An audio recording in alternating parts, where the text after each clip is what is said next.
David Pickup is a remarkable man. He is a licensed marriage and family therapist. He operates a private practice in Dallas, and he works primarily with men and boys who are dealing with unwanted same-sex attraction. But he also is a board member of the National Association for Research and Therapy of Homosexuality. He's co-founder of the National Task Force for Therapy Equality, which helped defeat 20 out of 34 state bans of change therapy within the last several years. Amen. He has been a lobbyist. He has traveled all around the country, and he has done some phenomenal overturning of the tables when the situation has called for it with some of these lawmakers. He is really fighting. And let me tell you something very briefly. He'll get into this more. A lot of Christians I meet say, well, I'm not sure about therapy, secular therapy. I'm not really sure if that's right. Listen to me. If you get nothing else right now, you need to understand that once the activists win on the secular therapists, they're coming for your biblical counselors. We need to be concerned about this issue, if for no other reason, that we have to stand together on the issue of freedom and self-autonomy, because that's the right thing to do. So I would like to introduce to you, without further ado, David Pickup. Please welcome him. Today, I bring you a story of immense grief and stunning victory. Can you imagine several years ago, a boy, 5, maybe 10, 15, 17, walking into my office and telling me, as a boy of faith, mostly, Mr. Pickup, I have same-sex attractions. I'm attracted to other men, and I feel like dirt. I feel inferior. I feel unmanly. And I have to tell you something else. My cousin, who's 20, sexually abused me several times.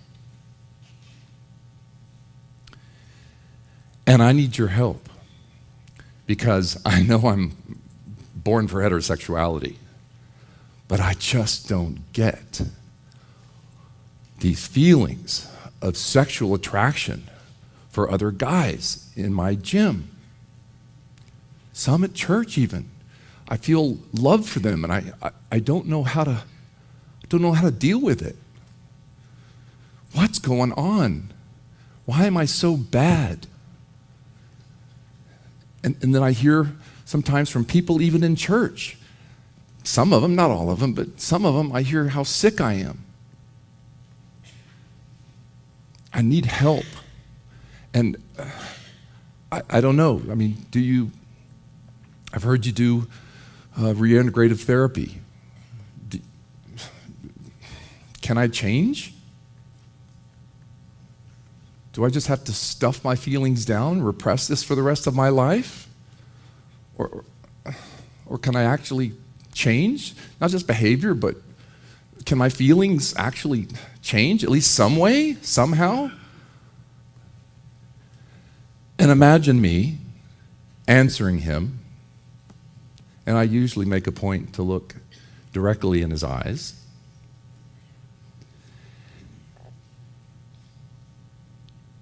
Yes, I know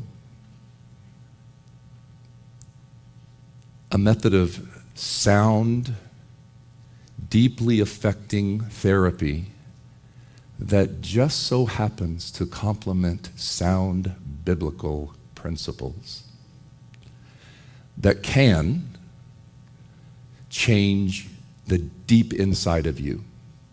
Sure, there's some behavior choices you'll need to make, but they can actually, what you experience in here, in your body, mind, and heart, emotionally, yeah.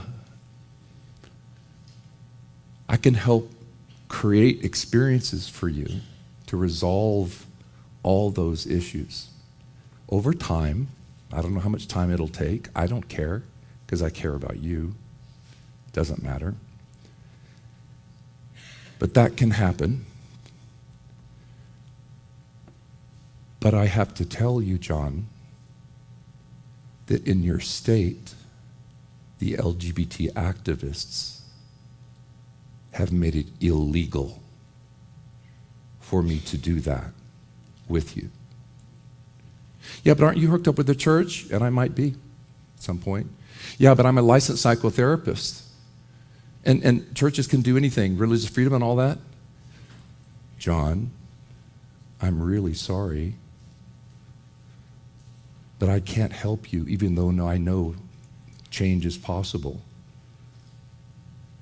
Because the powers that be have deemed, even as we speak, 15 states have banned, made illegal, punishable by taking licenses away, monetary fines, and in theory, jail time. So I can help you, but I can't help you. For gays and lesbians, the battle seems to be won. Gay is okay. Those who oppose gay and lesbian values can expect labels of bigotry and hate. Widespread approval of sexual freedom extends to everyone, except perhaps one segment of the population. Those who seek to leave homosexuality and pursue heterosexuality instead. These men and women have homosexual feelings, but don't accept a gay identity. They believe homosexuality is not who they really are, and instead seek a way out. But those seeking a way out can expect a hostile reaction. Their choice to leave a gay identity is often seen as a betrayal of the LGBT community, leaving them as outsiders. Some of them seek therapy to help them make this change, but their options are limited, and sometimes in the face of heavy resistance. Plenty of gay leaders say this kind of therapy is dangerous, homophobic, and that no one can actually change their sexuality. As long as you've got this calcified religious extremist core in this country, you're not going to see this change. If somebody said to me, oh, this is just your religion, I would say, well, so what if it is? How is that your business to determine the validity of my religion? How dare you? Is that not my right? Some even say it should be banned. But others defend it, saying they changed and that everyone should have the freedom to choose their own path and whom they choose to love, even if that means leaving the gay community. A man with same-sex attraction who wants to do anything besides dive full into his same-sex attraction is really ostracized by the straight community. Probably doesn't understand him. The gay community is threatened by him and his personal stance. There's not really a community that does accept him. These men don't want to speak up. If the goal is to completely ban anyone from having access to somebody who professionally could help me work and to find my goals, my life path, you're going to tell me that that's freedom to ban me from that right? In healthy communities, people are free to come and go as they choose. But it's unhealthy when individuals welcome a person into a community, but then try to block them when they try to leave. That's bullying, and that's wrong. And my clients have the freedom and the right to walk away from any kind of sexual practice that doesn't work for them. If people want to live in a lifestyle, then they can continue to do that. But to take that option away from other people and to push a narrative that, to me, is not true, is extremely harmful. At this point in my life where I am doing reintegrative therapy, sometimes I feel that, oh, here I am again fighting against the currents, because now gay is good, gay is encouraged, gay is everywhere. Yeah, if you're gay, you're a superstar. At least that's what the media portrays. What on earth am I supposed to do with that sweet boy? I'll tell you what I'm doing. I'm treating them anyway.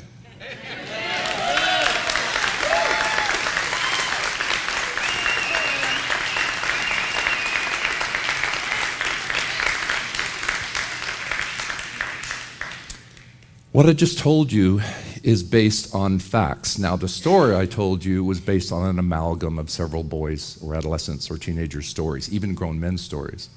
So it's all true factually, but more specifically, as Janet alluded to, and as several others of these magnificent speakers have already spoken to in little bits and pieces, it's true. 15 states have already declared for minor children, not adults, because I know they can't get away with that yet, that therapy for unwanted same-sex attraction is illegal. Can you imagine? I have been in about 20 state legislatures, somewhere around that, speaking directly in legislator committees that actually vote up or down these therapy bans. I've heard it all, folks. They run through their gamut of LGBT activists who all show up and say the same things. I've heard this over and over and over again for 7 years since the first one started in California. That's part of what I do. That's why we formed the National Task Force for Therapy Equality. And then when I get up to speak, I tell them, I try to appeal to their hearts and tell them, even if they're LGBT activists, and I'm respectful, but I tell them, you don't know what you're doing. What about the children who've been emotionally or physically or sexually abused, who've been unfulfilled in their, for various reasons, through various unfulfilling or even dysfunctional relationships? They've grown an erotic attraction to the same sex because of, which I'll talk about more in a minute, unmet God-given needs that were not fulfilled, and it's eroticized in puberty. And then you've got half of homosexuals, which, by the way, don't believe me, look this up, it's there, you can go right now if you want, about 50% of homosexuals have been sexually abused by an older male. Not everyone, but that's a pretty correct experience. And I speak very soulfully, very respectfully, at first, to these folks, because I'm trying to prick something within them to show them what they're doing is actually harming people and potentially harming people. And I tell them about the sexual abuse issue, that they're literally making it impossible for a licensed spiritual counselor who works under the auspices of a church to and their clients and their parents to practice their faith. And then I mentioned the sexual abuse argument. I lay it all down. The evidence is on all of these 34, 35 states' legislatures' desks. We ensure that they all have the evidence and the testimonies, and they hear about the sexual abuse. And to date, not one legislator has responded to that issue. Not one. And when they hear this, inside I'm aghast. I mean, I keep my composure, but inside I'm pretty aghast, because when they hear this about all these arguments, but especially even the sexual abuse argument, which is going on in Oklahoma, when they hear that, they sit there and they vote to ban therapy anyway. That's what's going on. And Janet and the other folks who have mentioned this week, this last couple of days so far, they're right. The next step is to come after you. You. It's going to happen in your universities. It's going to happen in your schools, in your elementary schools. If you don't conform to the new sex education curriculum, which I don't even have time enough to talk about today because it's just too unbelievable what they're showing kindergartners. If you don't conform to that, the LGBT folks, now I'm talking about the activists mainly. I'm not trying to, I want to be sincere about this, I'm not trying to put down, let's say a gay person who just honestly doesn't know better. I do actually know some gay people, and I love them. We don't agree on truth, obviously, but I'm talking about primarily today the LGBT activists who are relentless at subverting truth, even from a scientific standpoint, which I'll talk about in a minute. But this is what happens. They get a hold of these political forces, and they turn towards psychotherapists when supposedly Who's doing all the harm? Some kind of gay boot camp, pray away the gay somewhere in, I don't know, Saskatchewan or something that happens. Now, I don't want to put down somebody who actually has been subjected to some of the horror stories, such as the horror story that, well, was the movie here in Oklahoma, Boy Erased? This is a lie. It's a choice. Go. Fake it till you make it. Become the man you are not. Save yourself. Jared, God will not love you the way that you are. Is this what you want? Who's gonna strike this demon down? Hit him! You're a revelation. Okay, all right, I agree. Whatever ridiculous methods were done with that, shame on them. You don't, those kind of gay or ex-gay boot camps, if they're done in that particular kind of fashion, who needs that? I could go on and on, but we don't have much time. So, so they try to get at psychotherapists first, and then they're coming after church counselors and the church.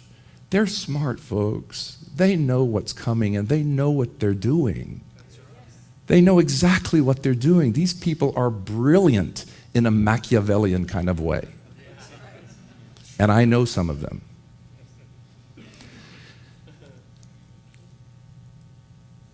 And the next step is to come for you. And I know that so well. Why? Because we have film of one of the main speakers. We have film of one of the main speakers who taught a year and a half ago in some kind of major committee convention kind of thing that was talking about these issues.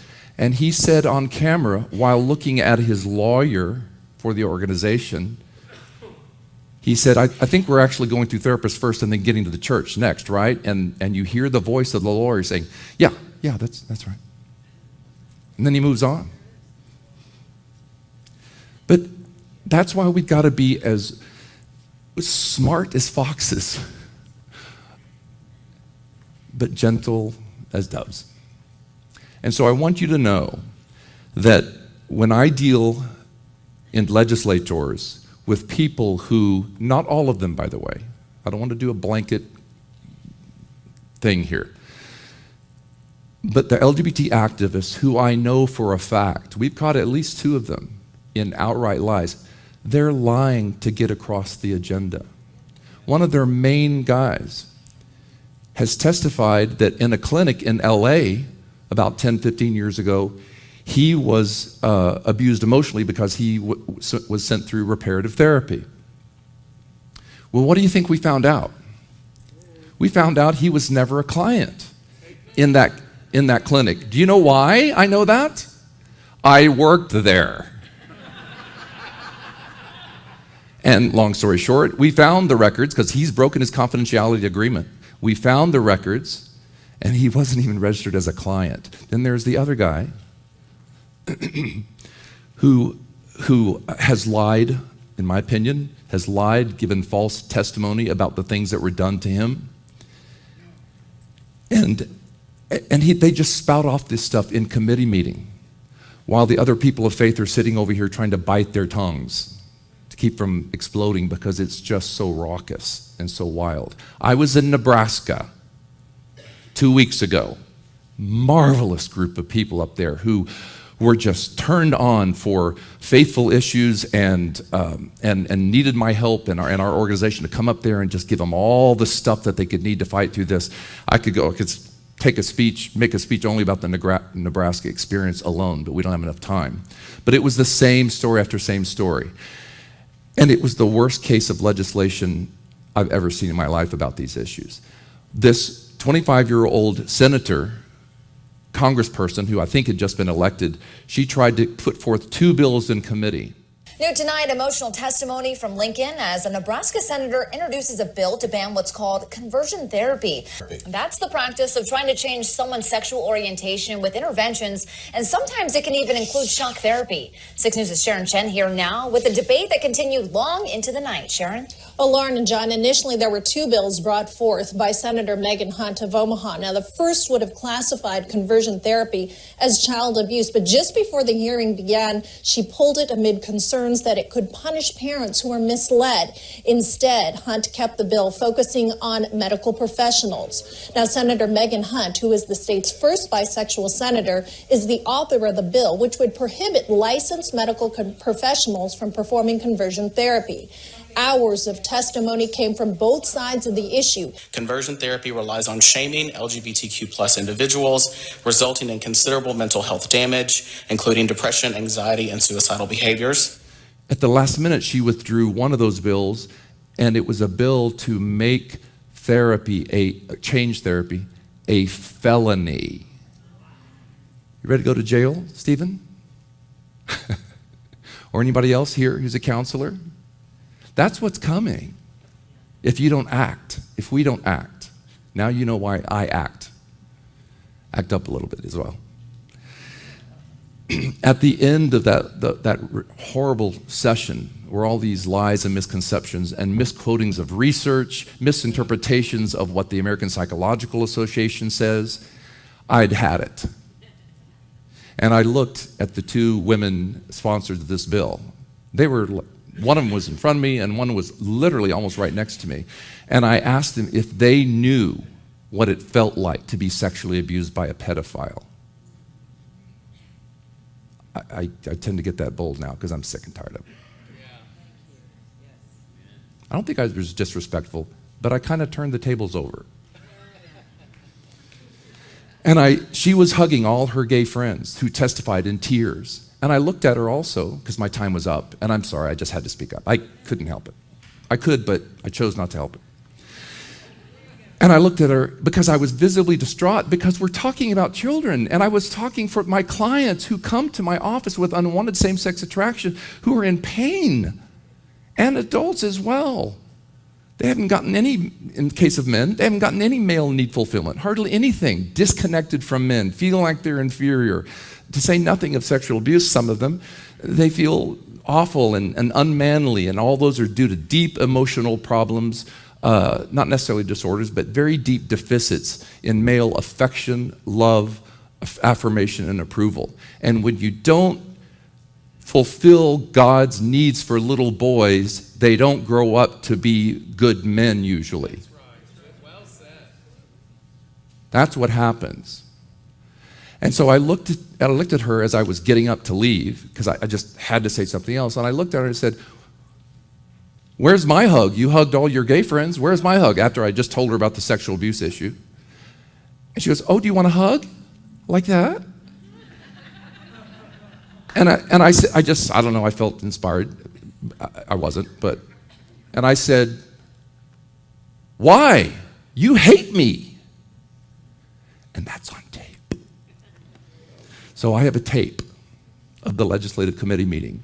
So we're going to use that tape to edit it professionally and throw in all the arguments in capsule form whenever something untruthful is stated. And I'm going to give that, if they'll accept it, to your church leaders. So you'll have yet another major resource to tell you how to deal with when these therapy bans come to Oklahoma, and it's about ready to come up in your state legislature any week now. Did you know that? I testified with the Honorable Sally Kern a few years ago, who I think may be still here, to help defeat these issues by putting out a positive counseling bill. It wasn't successful, but that's okay. I've testified in your state legislature before, and I'm going to come back, God willing. I'm going to come back, and I'm going to every single state because of several reasons. Number one, because I think God has called me to this. That's it. That's the main reason.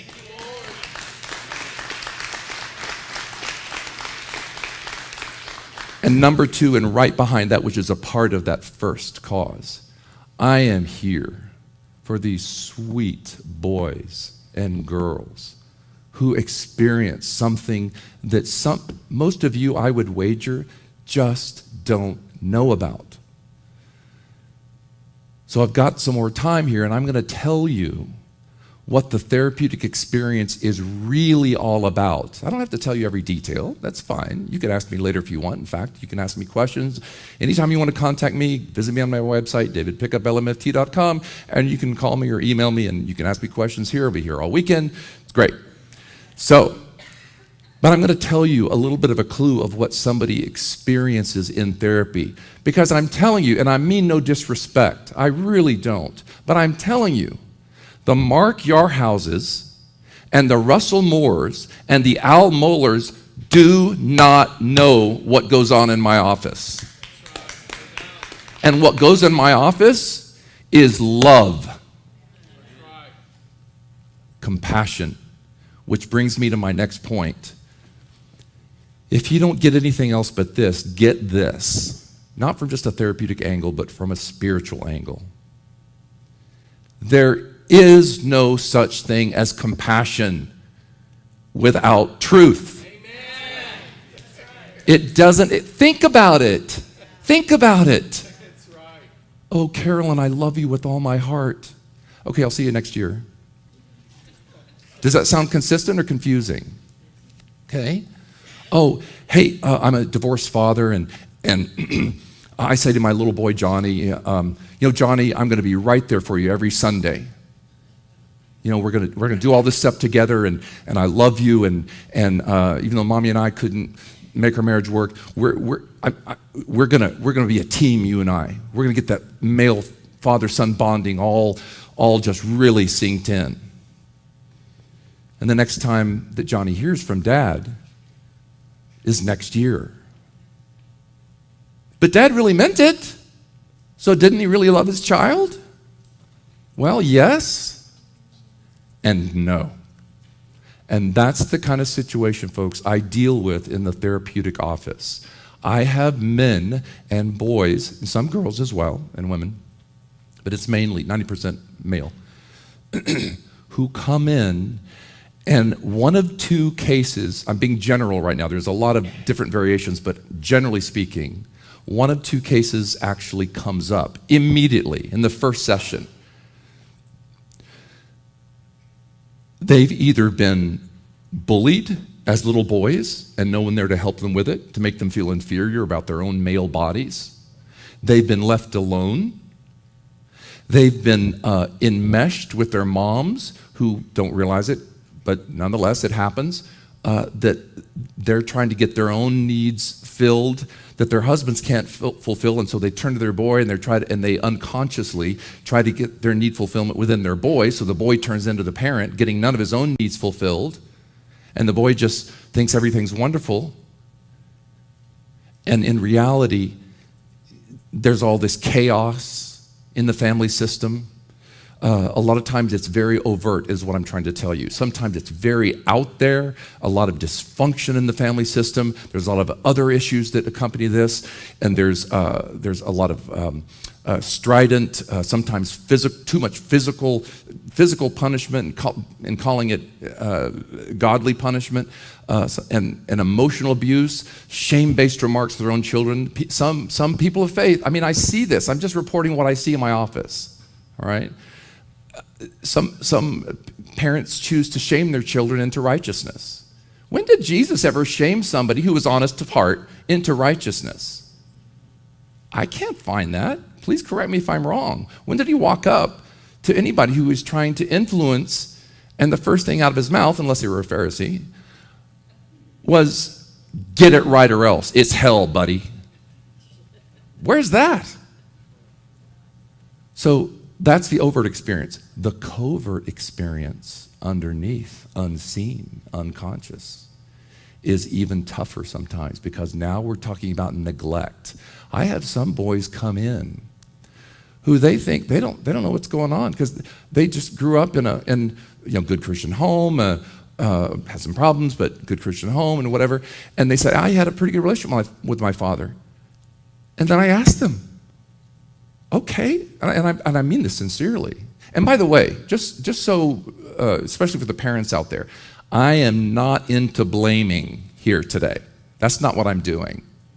I'm into naming whatever the truth is.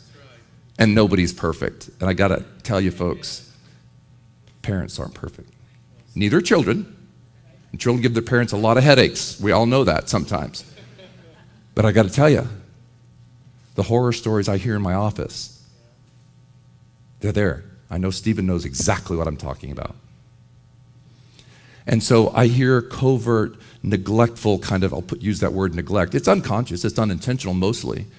But I ask boys if they can think of a time where they knew that their father loved them and they could see it in his eyes, or they had an experience with him where they knew they were bonding, and he knew that his father loved him, and father knew that he loved him, and it was just a rich experience. And you know what they tell me? Take a guess. They usually say something because they're too worried about disrespecting their parents. They say, well, he took us to the zoo 3 times. Great. That's probably the depth of, in those situations, that's probably the depth. That's the kind of depth only that exists between a father and son. And so what happens, how you know that that's a problem, in addition to that, is their emotional reaction when they finally realize what they missed, and then the tears start to flow. I know of a very successful, healed up, was never get identified, but homosexual issues.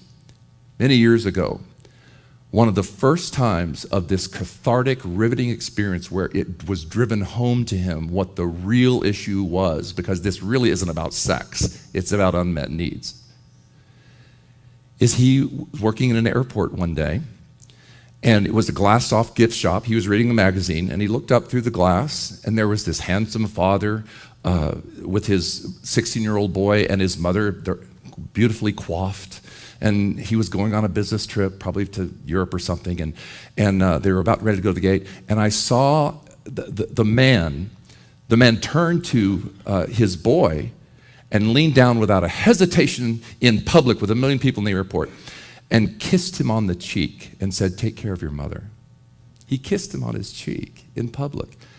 And the guy reading the magazine, he couldn't move for about 10 or 15 seconds, mouth to the floor.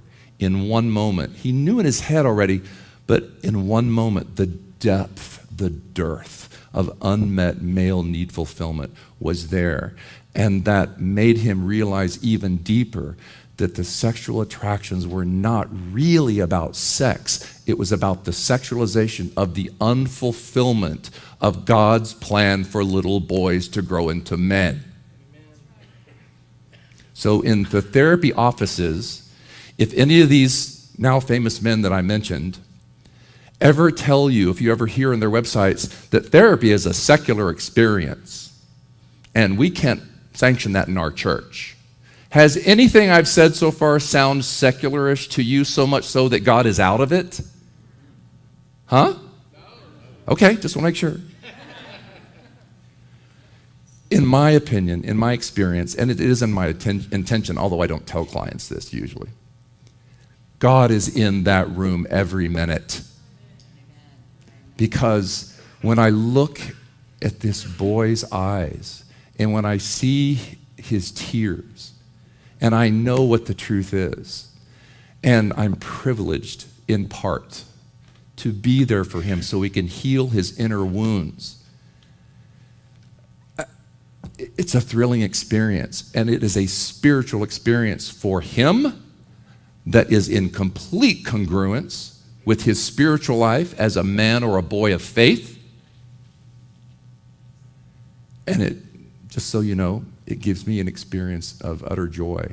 Because here's what I experience, which the men that I told you about and the Revoice people and the LGBT caucuses and the politicians will not tell you. I get to sit there, literally sit there, And because of these emotional healing experiences, watch my clients change their erotic feelings in the moment while they're having therapy. I see it. If you need to ask me more questions about that later on, happy to pull out in my valise over there in the other room. I've got a chock full case notes of many clients filled with records of them emotionally changing the very thing that the LGBT activists and these Revoice folks refuse to even check out or give the time of day. What would drive a Revoice person or an LGBT activist or a politician to not even ask? Go to the professionals who are doing the work. Go to the clients to inquire honestly, whatever they find out. Maybe it's true, maybe it's not, but they're not. And it's because of several reasons. First of all, they're really not interested in God's voice. Not really. They're interested in compassion without truth. They're interested in being nice. I'm going to write a book called The Tyranny of Niceness. I'm not saying Jesus wasn't compassionate or nice. I'm saying that's a part of who he was. Now, do you know why I mentioned turn over the tables moment? What did Jesus do because he was so angry? He turned over. Some people of faith approach me sometimes, or they get skittish when they see me being rather forthcoming about these issues, and say, "Wait a minute, we're called to compassion, whatever." And I speak to them every time, and I say, "I agree." And these children are being abused by your own state. It's time to turn the tables over.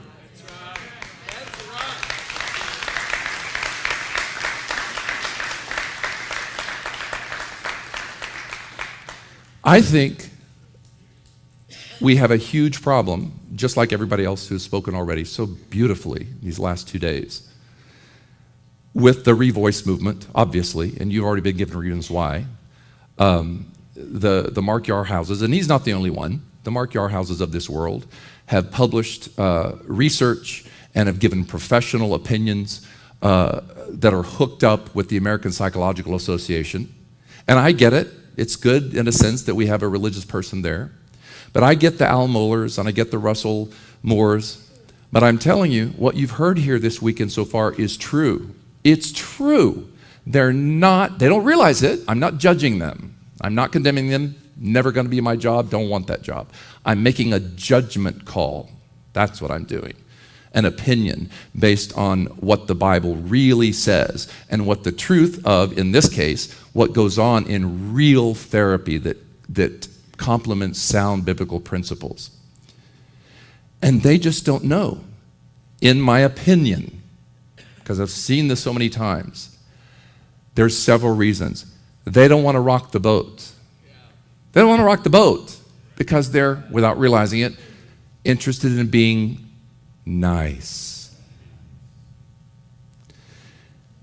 In my opinion, some of the folks aren't dealing with it because they have family members who are out and gay or transgender, and it's tough for them to speak the truth when one of their own family members is dealing with these issues. And I think there's another reason as well. Well, two more. Some of them, I think, in my opinion, I don't mean any of the men that I've just talked about, but some of these guys probably have some of the same issues that they can't face within themselves. I think Stephen knows exactly what I'm talking about. And some of them just can't face the fact that there might be something within the church that's not really going on as it needs to be, that's causing these issues, and they don't have the courage to check it out. I'd be fine almost with somebody who checked out what I do, checked out what people like Stephen do and others here, checked it all out and still came to their own conclusions.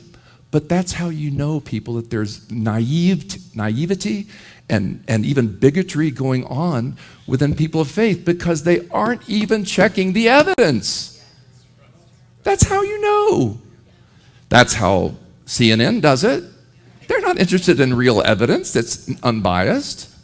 Even Fox News, who does a pretty good job, sometimes, we're all imperfect, sometimes they're biased too. But what's the remedy for that? Compassion and evidence of truth. You've been going several times today to your Bibles. Great. That's where the truth is. In the end, folks, I want to speak just for a few minutes before I end. In the end, I really think of it as, I know it's complicated in a sense, but you know what? It's really not complicated. Because when you leave today, you're going to want to know, well, what do I do about it? Well, I'm telling you. I'm beginning to tell you. You're going to hear more later. This entire issue, if you can think about it this way, is all based on only two real things. I'm talking about LGBT grand philosophy. There's only two things that are really the foundation stone of this belief, without which the entire system would fall. You've already heard them, even though you may not realize it. I was born this way. Scientifically, it's genetic, hormonal, epigenetic. There's no evidence for that conclusively. Or the Christian version is God made me this way, and that's where revoice comes into the picture. That's where the truth is denied, right there on that level. God bless them. God bless them truly. But they're not dealing with the wounds that are in the deepest part of their heart, minds, and souls. And that's what I do, folks. I get to do that. And there's more, just so you know, I don't ask if they want spiritual counseling, I can do that. But just so you know, there's more spirituality coming up, even about the Bible, that happens to come up organically within their own selves in the therapy experiences than I ever knew would come up. But it's there. And I don't go outside of their belief systems. I work within their belief systems because they're supposed to be in charge of their lives. I'm there to facilitate a growth, healing experience that will make the people of faith experience greater growth and healing, and also directly affect their spirituality. And for secular people, we experience the same kind of growth in a sense, because God says it rains upon the just and the unjust. I'm not going to withdraw my compassion for a gay identified person. Oh no. And this is why I'm here to tell you something you can do about it is this. Some of you may not like this. I don't know. When you have an LGBT person come in the building, or you meet them on the street, or you meet them in wherever, it is, in my opinion, it is safe to assume that who you're really looking at is a lost little boy and little girl, even if they're 65 years old. How do I know that? Because I see it in my office every single week. The wounds are there. Every single time. Now, I'm waiting for the day. Because I really do have an open mind. I do that intentionally. I'm waiting for the day when a person with homoerotic feelings, or even transgender for that matter, comes in where there has been no trauma in the family. And that's what this is really all about. It's trauma, folks. It's really not about sex. It's about trauma. That's it. If you want to know the small version, that's it. So we deal with the trauma. I have never yet had a client come in who, when you turn the camera around from that hypersexual gay porn image, who looks, I'm not saying we're looking at porn, don't get me wrong, who in the therapeutic processes then turns the camera on himself, his own heart, his own body. They just feel awful about themselves because they've been told they're idiots or horrible or disgusting or unforgivable, which isn't even biblical. That's what they feel like. It happens every single time, varying degrees, every single time. And the thing that God put in us is a process called the grief process. You'll find it where? in the Old Testament, the grief process, that secular men figured out they knew better than even the Bible, and they codified it and called it something else, which is fine. It's fine they can do that. They give a more scientific explanation. That's fine, no problem with that. Who went into major grief in the Old Testament? Can you think of anybody? David. Thank you. The Psalms are filled, well, other people too.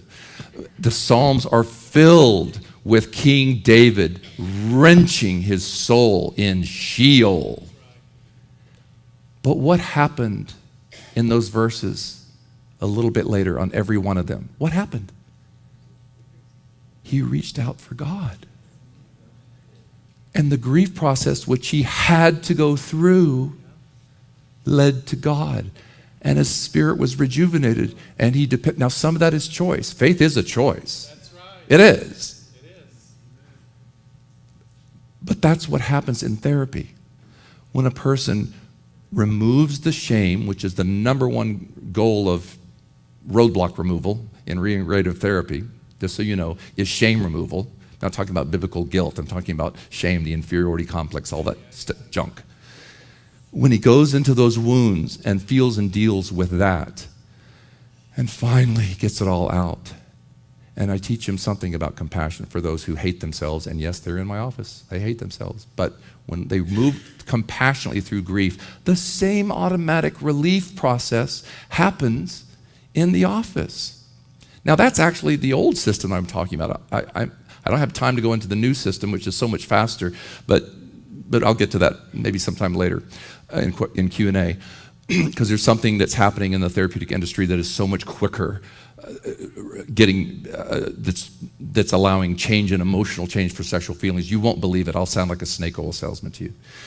But when that boy, young man, older man, goes through that grief process, he feels better. He feels better about himself. The inferiority tends to be healed, or it's an ongoing process to get there. And then the minute he remembers that porn image, that gay porn image, I've heard it, folks. I've heard it in my office. He says something like, "That's strange. I have just a little bit of erotic attraction left over." Or, "I don't have any sexual feelings towards him. How did that happen, David?" I hear this. This is what even Revoice people will not tell you. That's right, because they haven't experienced it. Thank you.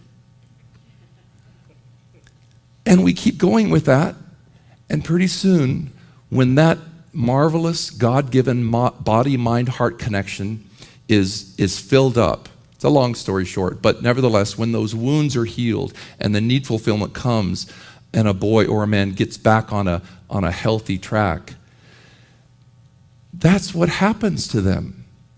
Their erotic feelings actually, every single one of my clients, except for the unmotivated ones who quit, but every single one of my clients, I can faithfully tell you right now, at the very least, experience an automatic lessening of homoerotic feelings. Now, do you think it's a part of ministry to help a guy minister so much so that even the temptation lessens or is gone?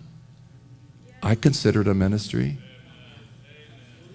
I don't put the sign on my door, but I consider it my calling, straight from God. And so I get to see that. I get to, this is almost a quote. In fact, you can go to my website, and an amalgam of a quote is on my website. I've had 2 guys within 3 months, don't even know each other, look at me after some of these processes and literally say, "David, this whole be my own man, feeling this in my own body, this feels a lot better than sex with guys." What? The LGBT folks are going to tell you something different. But that's what they're telling me. Wow, you know what? I want to be him. I don't want to have sex with him. That's what they're telling me. What am I supposed to do? Say, "Oh, okay, I guess you're right. I don't have any right to do that kind of therapy. Throw me in jail." I say, "Throw me in jail." Fine. Because I'm going to do it. I decided a long time ago. Thank you.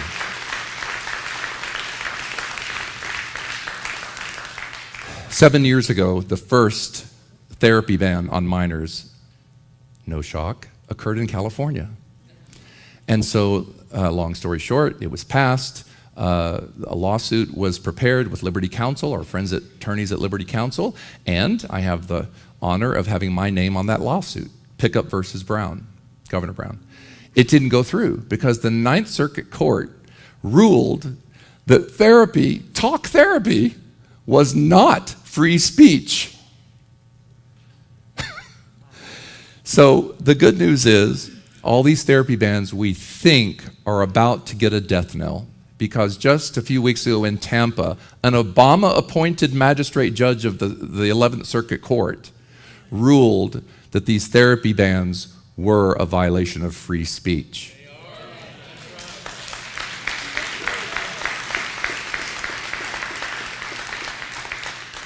And if the 11th Circuit Court, which they almost always agree with the magistrate, says that's correct, long story short, it's a lot of mumbo-jumbo legal stuff, but long story short, if they agree, then that means immediately, or relatively quickly, Florida, Georgia, and Alabama, it will be illegal to have therapy bans, and all of them will be wiped out.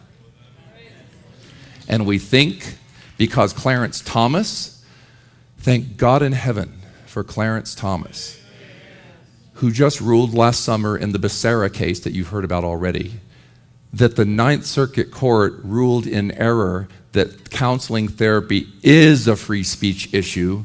We think that that's what stopped dead in the tracks the adult ban on therapy in California last year, because they saw the handwriting on the wall. So I wanted to tell you today, I have to stop, there's so much more, but I wanted to tell you today about what real therapy is, how it complements God's laws, how it is a part of God's voice, and how you can now start to deal with the truth. When you go out of here, please know that this really isn't about sex. It's about a belief in inborn causality. And that's your argument. That's really your argument. I wouldn't get into a long drawn-out argument with LGBT activists because I always take them back down to the main issue. The foundation stone is pulled out. Being gay is an inborn. I say it gently, compassionately, but I always take whatever they're telling me, just take it back to the inborn argument. There is no proof, biblically or even scientifically. They can still believe it, but there is no proof. All the methods that have said, it is genetic and all that, yeah, they've got some pretty nice studies. They're worth looking at. But don't you think if they'd proved inborn causality, it'd be across the pages of every newspaper in the whole world? We found the gay gene, and it's just not there. So you can bank it on that. But speaking scripturally, where is it that God created men to be with men? This is what is so staggering. I just have to say this additionally. It's what's so staggering about even one of the Baptist churches in Dallas, one of the old established Baptist church in Dallas, now welcomes LGBT folks. And now those at Wilshire Baptist Church are allowing a different community to be welcomed with open arms. The message we want to give to everyone, whether inside the church or outside the church, is that we want to be a church that includes as many people as possible. We're about including, not excluding. That's right. Monday, the church on Abrams Road in Dallas voted with a whopping 61% to allow LGBT parishioners full membership to the church. They can be considered equally with other people for leadership roles in the church, for their children to be dedicated here, and ultimately to be married here. He doesn't understand that when you accept, even though you may not realize it, but think, folks, think. It's a matter of truth. When you accept LGBT philosophy, you are by definition saying there's something marvelous and wonderful about anal sex. You have to be saying that. You can't say welcome all the LGBT folks and not approve of their oneness. I know that was very graphic, but I'm telling you what's the truth. If you're going to accept LGBT folks in the church, you're going to have to believe that God created them male and male, and that they enter into each other's bodies, and that's a holy union. How come the preachers aren't talking about this? Because they want to be nice. So I'm encouraging you. I'm encouraging you finally to use all the compassion that you can, especially if your own children are having these issues. If there are those who have had these issues or are having these issues, there's a lot of love and the heart of Christ that can enter into their lives and change the way you relate to each other. And change can happen. But it has to be based on truth. It has to be based on truth. Love your children in truth and in love, and watch their lives be transformed. Thank you.